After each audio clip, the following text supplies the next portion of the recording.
오늘 저에게 주시는 하나님의 말씀 로마서 8장입니다.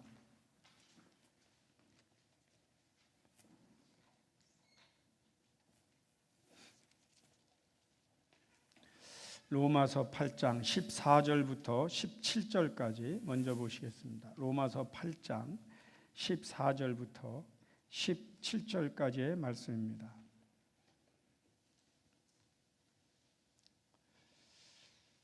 로마서 8장 14절에서 17절까지 먼저 저와 여러분이 교독하겠습니다. 무릇 하나님의 영으로 인도함을 받는 사람은 곧 하나님의 아들이라.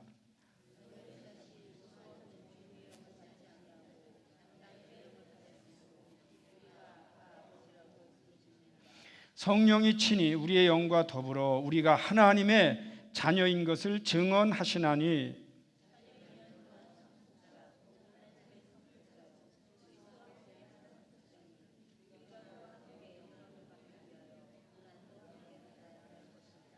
아멘. 이어서 31절로 가주시기 바랍니다. 31절부터 39절까지입니다. 그런즉 이 일에 대하여 우리가 무슨 말하리요? 만일 하나님이 우리를 위하시면 누가 우리를 대적하리요?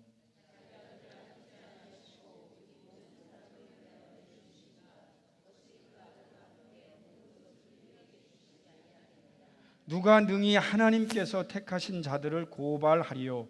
의롭다 하신 이는 하나님이시니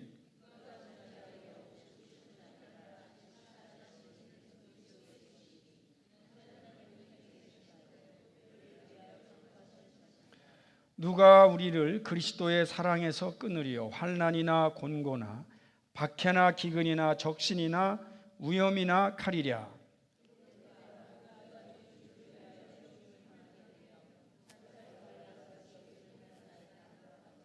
그러나 이 모든 일에 우리를 사랑하시는 이로 말미암아 우리가 넉넉히 이기느니라.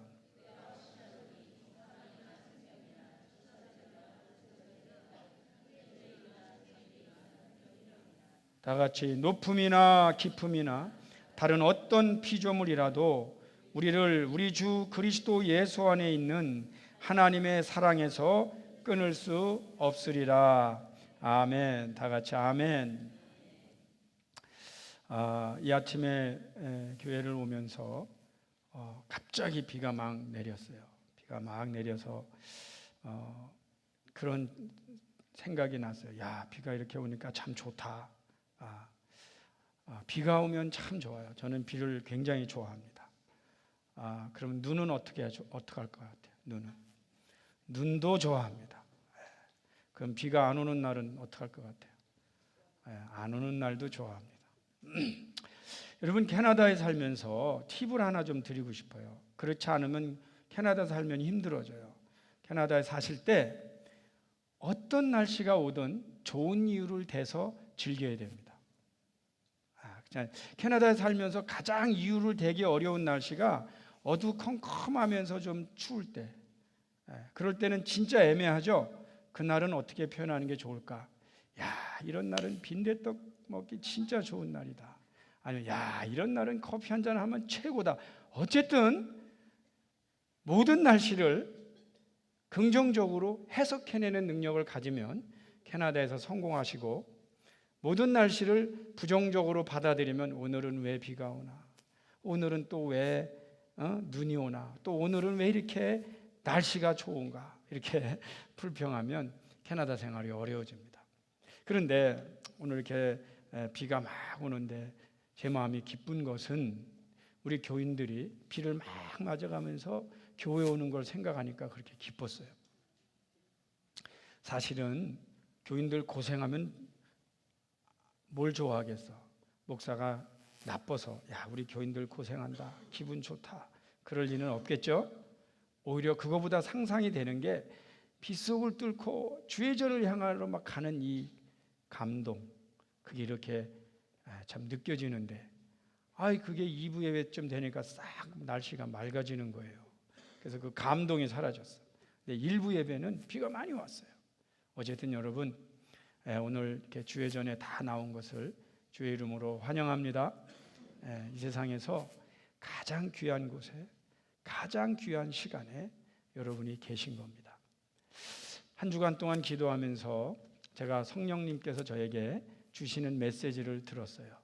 제가 그동안에 살면서 치유 설교를 몇 번 했어요. 이 치유 설교를 몇 번 했어요. 치유 설교를 하게 된 이유는 가장 간단해요.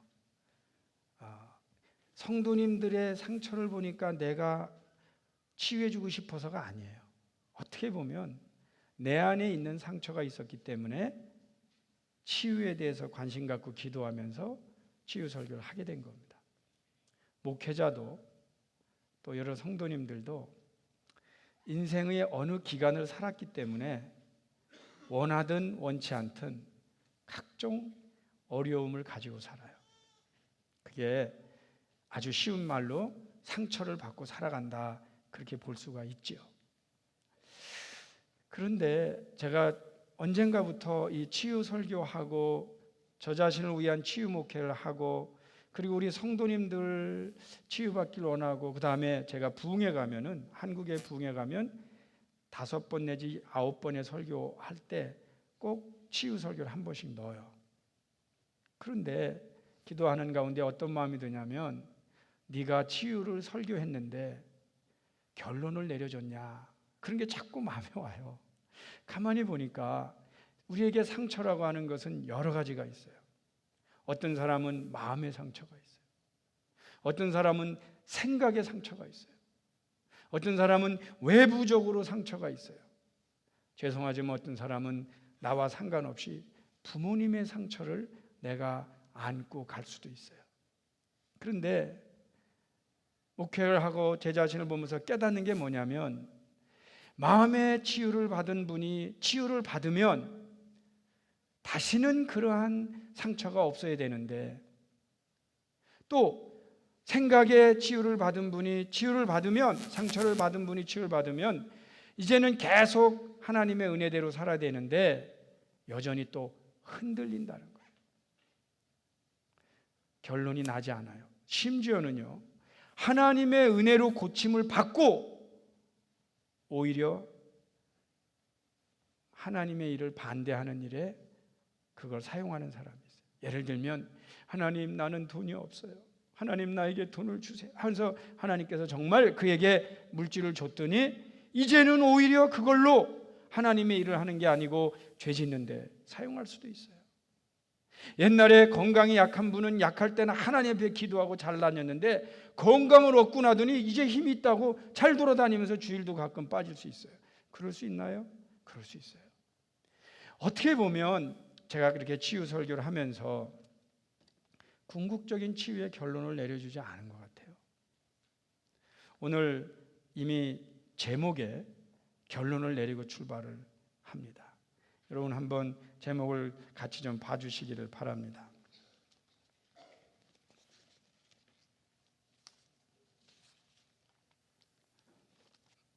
내 주보가 어디 갔어?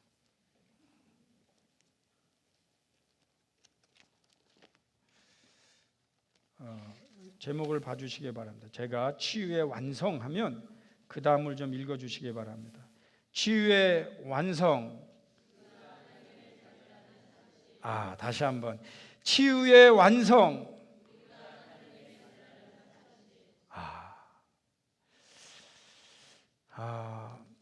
이 생각을 하게 된 것은 때로는요, 그런 게 있더라고.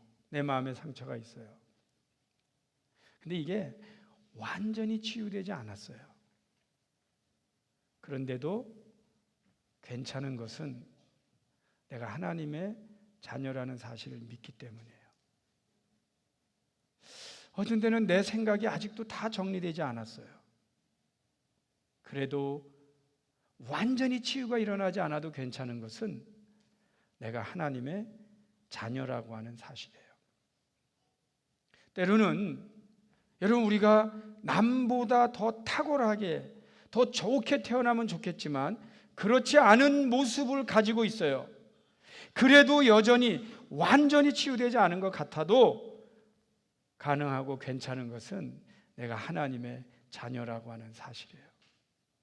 그래요.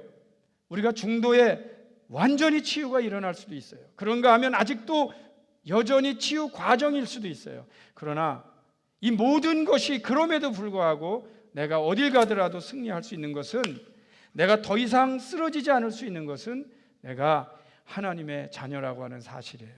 할렐루야.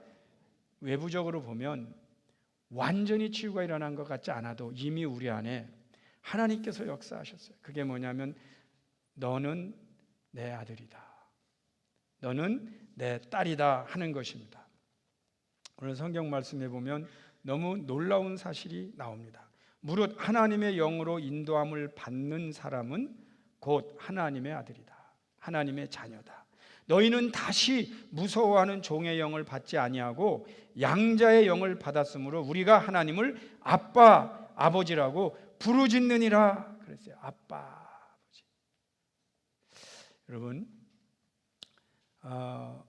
저희가 어딜 가더라도 저희가 사실은 든든해요. 왜 인간이 두렵지 않겠어요? 왜 인간이 괴롭지 않겠어요? 그럼에도 불구하고 우리가 어딜 가더라도 든든해요. 너무너무 든든해요. 감사해요.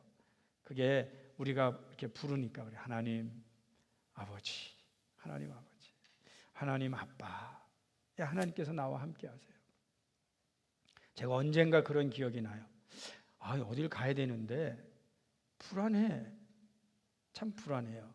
그래서 제가 친구 보고 그랬어요. 나 자기 이렇게 가는데 나 좀 같이 있어 줄래? 그랬더니 친구가 그래 그러자. 제가 그때 뭘 깨달았냐면, 내가 불안할 때, 내가 힘들 때 같이 있어 준다는 게 얼마나 큰 위로인가를 내가 그때 깨달았어요. 괜찮죠? 네. 여러분, 인생 중에 내가 굉장히 어려울 때 나하고 같이 있어 줄 사람이 있는 것은 행복입니다. 그 행복입니다. 그런 의미에서 평소에 사람 관리 좀 잘해주세요. 평소에 내가 어려울 때 나하고 같이 있어줄 사람이 있으면 행복한데, 평소에 내가 어려울 때 주위에서 에이 쌤통이다 그런 사람 많으면 불행한 거예요. 우리 잘못 사는 거예요. 그런데 내가 힘들고 어려울 때 사람만 같이 있어줘도 그렇게 든든했는데, 생각해 보니까 하나님이 함께 하신 거예요. 하나님이 함께 하시니까 그렇게 든든할 수가 없어요. 이제 어딜 가도 두려움이 없어요. 사실은 여러분, 인간은 감각을 가지고 있어요. 그래서 어쩔 수 없이 두려움도 느끼고 고통도 느끼는 거예요. 그러나 우리와 늘 함께 하시는 하나님, 우리를 자녀 삼아 주신 그 하나님을 우리가 믿을 때에, 믿기만 하면 오히려 우리에게는 세상이 범할 수 없는 평화가 우리에게 있을 수 있다는 사실입니다. 할렐루야. 살다 보면 이런 고난을 받아요. 근데 참 제가 귀하게 여기는 말씀이 있어요. 18절인데 우리 한번 다 같이 시작. 생각하건대 현재의 고난은 장차 우리에게 나타날 영광과 비교할 수 없도다. 여러분, 기독교인의 운명이 뭔지 아세요? 말씀대로 되는 겁니다. 기독교인의 운명이 뭔지 아세요? 지금의 고난, 내가 앞으로 받을 영광과는 비교도 안 돼라고 선언하고 믿고, 그리고 그 역사가 우리의 삶 가운데 드러나는 삶을 사는 사람들이 기독교인입니다. 기독교인의 운명은 장차 지금 내가 옛날에 받은 고난을 하나님의 은혜로 간증할 수 있도록 살아가는 것이 기독교인의 운명입니다. 저는 이 단어가 너무 좋았어요. 보니까 생각하건대 현재의 고난은 장차, 차자를 좀 기억해 주시고 우리에게 나타날 영광의 영자를 좀 기억해 주세요. 그걸 붙여보세요. 차영이가 되잖아. 내가 우리 큰아들 이름을 차영이라고 줬어. 그 차영이 속에는 뭐가 들어가 있느냐? 장차 현재 고난은 우리에게 나타날 영광과 비교할 수 없어요. 그것이 기독교인의 운명이에요. 우리는 그렇게 태어났어요. 우리는 이 말씀을 믿기 때문에 이 말씀대로 이루어질 줄 믿습니다. 그러면 지금의 고난은 뭐예요? 다 즐길 수 있는 거예요. 하나님께서 나를 더 강하게 쓰시려고, 하나님께서 내가 필요하니까, 내가 얼마나 어리석으니까 깨닫게 하시려고 그냥 우리에게 고난을 주실 뿐이지, 그 고난이 우리를 파괴하진 못해요. 고난은 그냥 하나님이 우리에게 주시는 어루만지시며 선물일 수도 있어요. 왜냐하면 이 말씀대로라면 장차 나타날 영광하고 비교하면 현재 고난은 아무것도 아니야.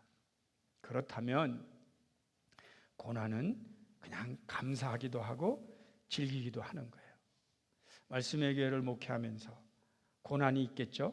그럴 때마다 감사하는 거예요. 이거 없이도 목회 하나님 원하지 않으신다. 당연히 고난 주시죠. 그런가 하면 인생을 되돌아보세요. 제가 맞는지는 모르겠는데요. 자라날 때 너무 편하게 자란 사람은 나중에 고난을 받아 또. 그리고 좀 이렇게 자랄 때 고난 받은 분은 나중에 좀 덜 받더라고. 그래서 사람이 사는 동안에 받는 고난의 분량은 있는 것 같아. 그러니까 고난 못 피한다 이 말이에요. 누구에게나 다 있어요. 그런데 그걸 어떻게 우리가 하나님 앞에 먹고 소화하느냐. 이제 그게인데 그것도 어디에서 오느냐? 말씀에서 오는 거예요.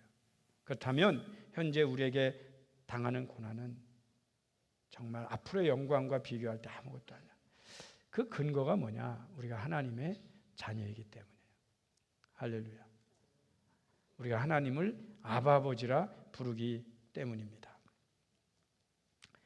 28절입니다. 다 같이 시작. 우리가 알거니와 하나님을 사랑하는 자 곧 그 뜻대로 부르심을 입은 자들에게는 모든 것이 합력하여 선을 이루느니라. 이 말씀을 아주 간단히 표현하면 하나님 안에서 잘 거하면 지금 여러 가지 일들이 있는 건 맞아요. 그러나 반드시 더 좋게 만들어줄 것이다, 그 뜻이에요. 저는 이 말씀을 믿으면서 살아요. 엊그제 우리 청년 하나가 목사님이 제일 좋아하는 말씀이 뭐예요? 그래서 로마서 8장 28절이다. 하나님을 사랑하는 자 곧 그 뜻대로 부르심을 입은 자들에게는 모든 것이 합력하여 선을 이루느니라. 여러분에게 조건은 뭐냐? 하나님을 사랑하는 자예요. 조건이. 하나님 사랑하세요? 한번 대답해 보세요. 하나님 사랑하세요? 그럼 돼요. 제가 보니까 이 하나님 사랑이 아니면 자꾸 넘어져요. 한 주간 동안에 이런 생각이 들었어요. 나에게 남아있는 가능성은 뭔가? 내가 지금도 하나님을 사랑한다는 사실이에요. 하나님의 사랑을 받은 자는 누구나 하나님을 사랑하게 되어 있어요. 혹시 하나님의 사랑을 많이 받아놓고도 하나님을 사랑하지 않는 분 계세요?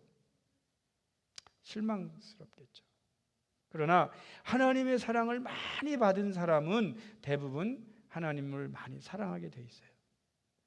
우리가 하나님의 사랑을 받았다는 것도 중요하지만 우리가 지금 이 환경에서 하나님을 사랑한다는 것이 참 중요해요. 나의 가능성은 내가 하나님의 사랑을 받았다는 것도 있지만 나는 여전히 하나님을 사랑한다는 사실이에요. 만약에 내가 하나님을 사랑하고 있지 않으면 가능성이 없어져요.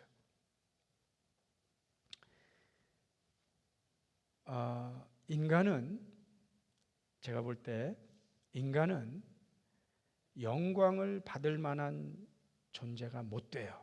안 돼요. 왜냐하면 인간은 그 영광을 견딜 수 없어요. 인간은 영광을 받고 싶어 해요. 그게 유혹입니다.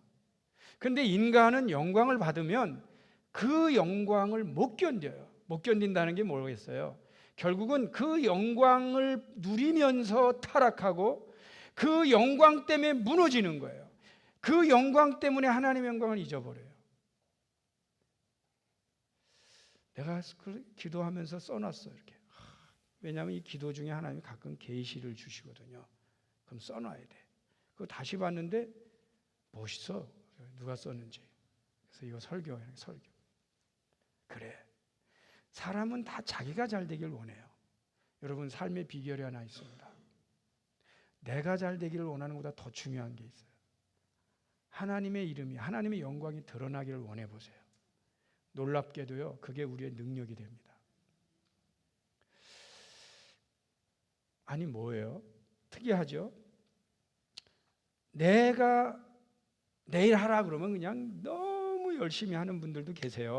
막 내일이라면 그냥 팔 제쳐놓고 해. 근데 하나님 일은 또 안 해. 그런데 그런 분들이 대부분이 허무가 오기가 쉬워요. 왜냐하면 인간의 모든 일을 다 이루어 보세요. 거기에 과연 만족이 있겠는가? 그런데 내일 할 때도 힘이 나. 그러나 하나님의 일을 할 때는요, 내일 할 때는 차마 못하던 일도 할 수 있게 돼요. 그게 왜 그런가? 그게 능력이 돼요. 그게 능력이 돼요.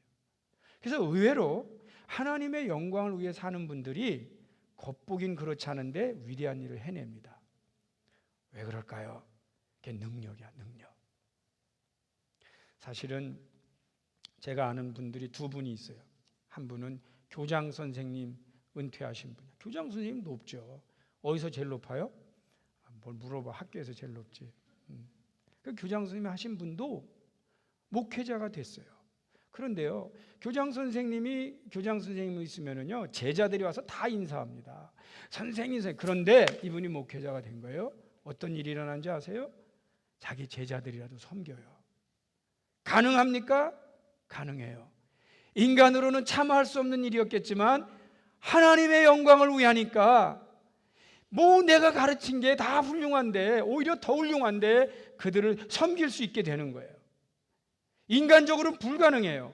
근데 왜 그게 능력이 되느냐? 삶의 목표가 달라요. 나는 이제부터는 하나님의 영광을 위하여 살겠다.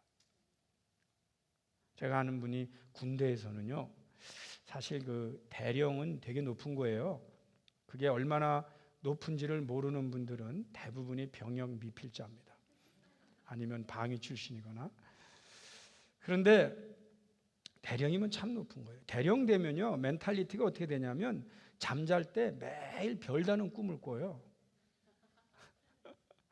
그리고 대령에서 별 못 따르면 그렇게 억울한 거예요. 왜냐하면 거의 근처까지 갔거든. 근데 한국에서 보면은요, 대령하고 별을 달 때 결정해야 됩니다. 여기 군대 생활할 분들은 잘 들으세요. 대령할 때 돈을 쓸 거냐 말 거냐 결정해야 돼. 왜냐하면 대령할 때 돈 다 쓰고 별 못 따르면 미치는 거예요, 인생이. 왜냐하면 대령할 때는 40, 45세쯤 되거든요. 그때 다 썼어. 그러면 그건 안 돼. 그래서 별을 못 딸 것 같으면 돈 쓰지 말고 그냥 그거 들고 제대하면 앞섰어, 조금. 그렇게 되는 거예요. 대령 될 때. 근데 그분이 예편을 하셨어요. 그리고 목회자가 됐어요. 그런데 옛날에 대령하고 뭐 게임 주는 거 다 빼고 사람들에게, 병사들에게도 자기가 손을 내밀고 오히려 섬길 수 있어요. 군대적으로 보면은요, 있을 수 없는 일이에요. 근데 그분은 왜 그렇게 하기로 했느냐? 지금부터 내가 군대를 위하여, 조국을 위해서 한 거 맞죠. 그러나 하나님을 위해 살겠다. 이 영광이 그 안에 들어간 거예요. 가능해집니다. 그런가 하면 저도 이렇게 한국의 대통령들이나 잘 되는 분들을 보면서 뭘 느끼냐면 모든 영광이 한때라는 거예요. 인간이 가지고 있는 영광, 부귀 영화 한때예요. 불과 얼마 안 돼. 심지어는 제가 그 멋있게 보던 영화 배우들도 그거 뭐 엊그제 얘기인지 지금은 그냥 나오지도 않는가 하면은 뭐 무슨 어려움 당해.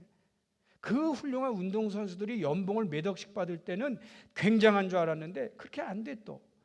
인생이 이렇게 갑자기 변하는구나. 우리에게 정말 세상의 어떠한 외부의 작용에 흔들리지 않고 자기를 지켜나갈 수 있는 게 주어진다면 그것이 행복이구나. 근데 이게 뭐냐? 우리가 하나님의 자녀라고 하는 사실이에요.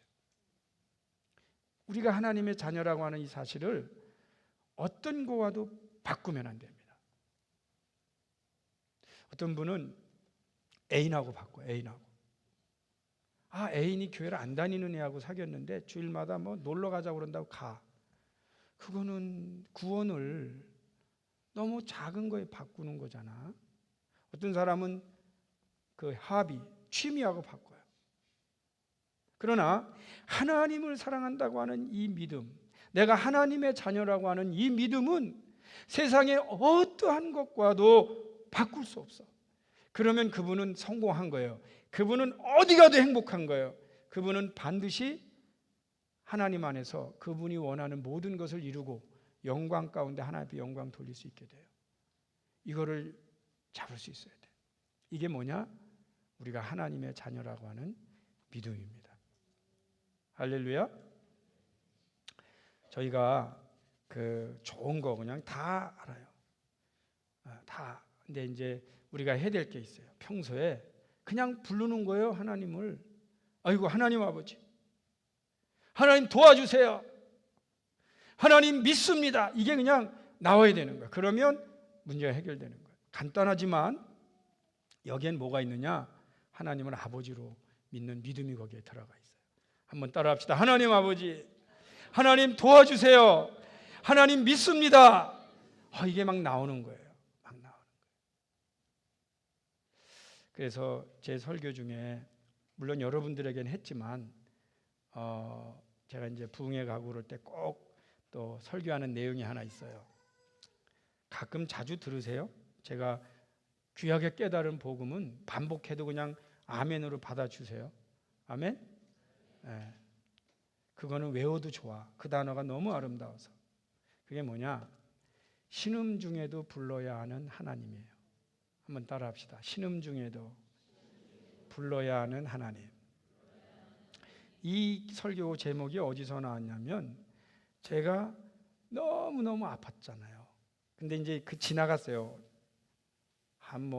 제가 한 5년에서 6년 사이에 한 번씩 되게 아픈 사이클이 오더라고. 근데 지금 안 왔어요. 그건 왜 그러냐? 몇 번 사이클 겪고 나니까 제가 언제 아픈 거를 깨달았어요. 그게 뭐냐면 이렇게 가다가 쉬어야 될 때 안 쉬고 꼴깍 넘어가면 그냥. 그래서 제가 죄송하지만 사인이 왔다 그러면 그냥 쉽니다. 그거 아파보니까 이게 아프면 백해무익이야. 그래서 안 아프다. 약속도 다 취소하고 그렇게 쉬어요. 근데 그때도 너무 아팠어요. 3, 4일이 계속 아프면은 힘이 다 빠지고 못 먹죠. 근데 제가 이러고 있더라고. 아이고 하나님, 아이고 하나님. 내가 신음하면서 하나님 부르고 있었어요. 그래서 내 속으로 이건 내가 신음 중에 하나님을 부르네. 목사인가 보다. 그리고 일어났어요. 그리고 그 다음 주 설교 제목이 뭐겠어요? 그래요. 신음 중에도 불러야 하는 하나님이었어.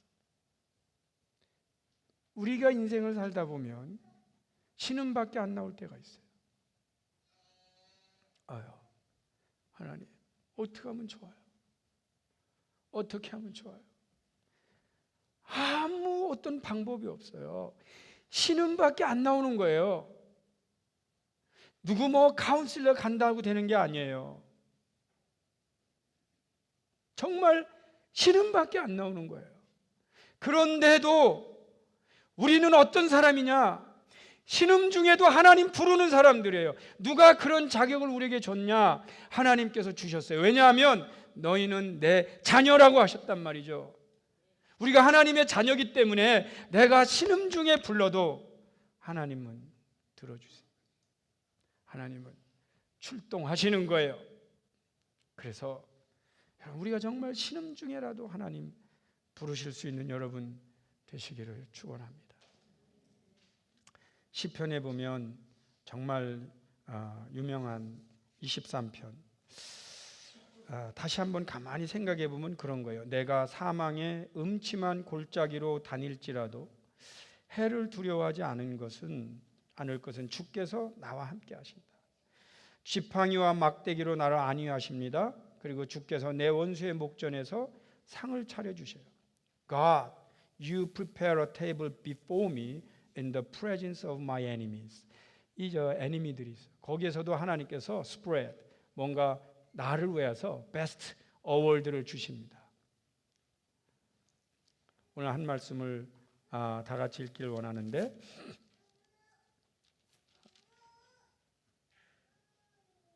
31절입니다. 31절. 다 같이 8장 31절 시작. 그런즉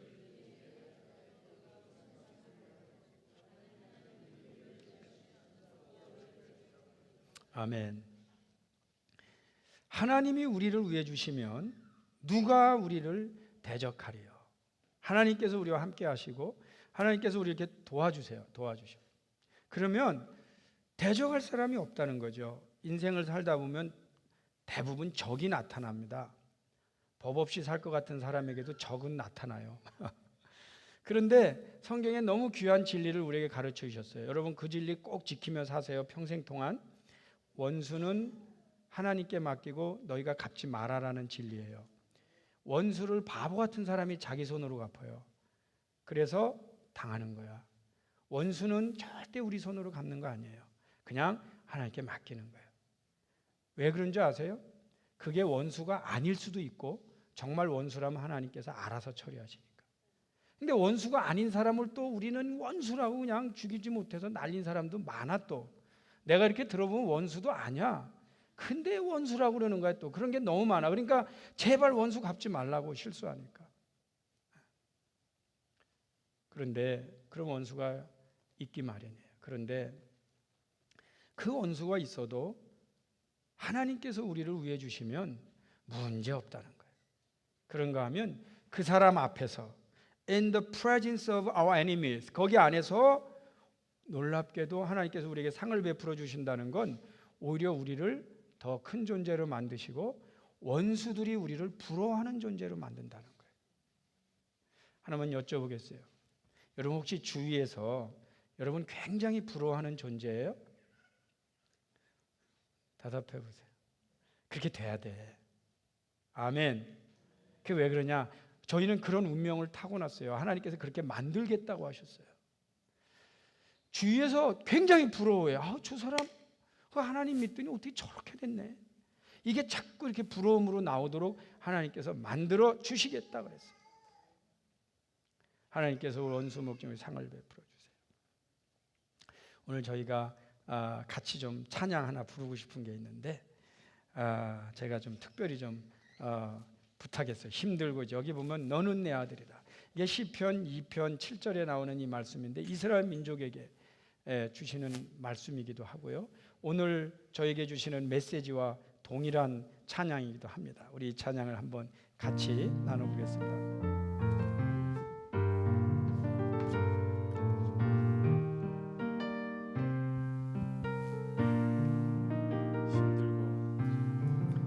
힘들고 지쳐 낭망하고 넘어져 일어날 일 전혀 없을 때에 조용히 다가와 손 잡아주시며 나에게 말씀하시네. 나에게 실망하며 내 자신 연약해 고통 속에 눈물 흘릴 때에 못자국 난 그 손길 눈물 닦아주시며 나에게 말씀하시네. 아멘. 너는 내 아들이라 오늘날 내가 너를 낳도다. 너는 내 아들이라 나의 사랑하는 내 아들이라 언제나 변함없이